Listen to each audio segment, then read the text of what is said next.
आगामी विधान परिषदेच्या निवडणुकीत आघाडीचे संकेत मिळतात। मुंबईत काँग्रेस राष्ट्रवादीची बैठक झाली। यावेळी दोन्ही पक्षात सकारात्मक चर्चा झाल्याचं अशोक चव्हाण आणि सुनील तटकरे यांनी सांगितलं।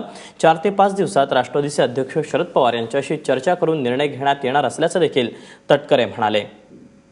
विधान परिषदेच्या निवडणुकीच्या संदर्भामध्ये स्थानिक स्वराज्य मतदारसंघ, पदवीधर मतदारसंघ, शिक्षक मतदारसंघ अशा मिळून 11 जागांच्या निवडणुका आता होऊ घातलेल्या आहेत। त्या संदर्भामध्ये काँग्रेस आणि राष्ट्रवादी काँग्रेस आम्ही सर्वांनी एकत्र बसून या ठिकाणी काँग्रेसचे प्रभारी महाराष्ट्राचे मोहन प्रकाशजी आणि राष्ट्रवादीचे जे प्रमुख आहेत जनरल सेक्रेटरी श्री प्रफुल्ल पटेल, तटकरेजी, अजित पवार, मी स्वतः, माणिकरावजी ठाकरे अशी एक संयुक्त बैठक आमची या ठिकाणी झालेली आहे। चर्चेच्या माध्यमातून एकमेकांची मतं या ठिकाणी आम्ही समजावून घेतलेली आहेत। अंतिम निर्णय अजून कदाचित एक मीटिंग कदाचित अजून होईल, अंतिम निर्णय नंतर घेतले जाईल।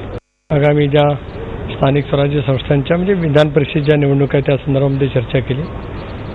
एकंदरीत शिक्षक, पदवीधर मतदारसंघासहित स्थानिक स्वराज्य संघ मिळून एकंदरीत 11 जागा आहेत।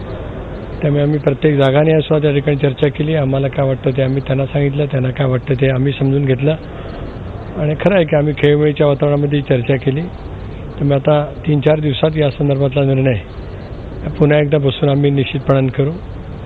आम्हालाही आमच्या आदरणीय पवारसाहेबांची जो चर्चा करायची आहे ती राष्ट्रीय पातळीवर चर्चा करतील। एकंदरीत ही सकारात्मक चर्चा आहे आणि पुढच्या काही दिवसांमध्ये आम्हाला बसून निर्णय करावा लागेल, कारण कुठल्याही क्षणाला काही निवडणुका घोषित होऊ शकतात।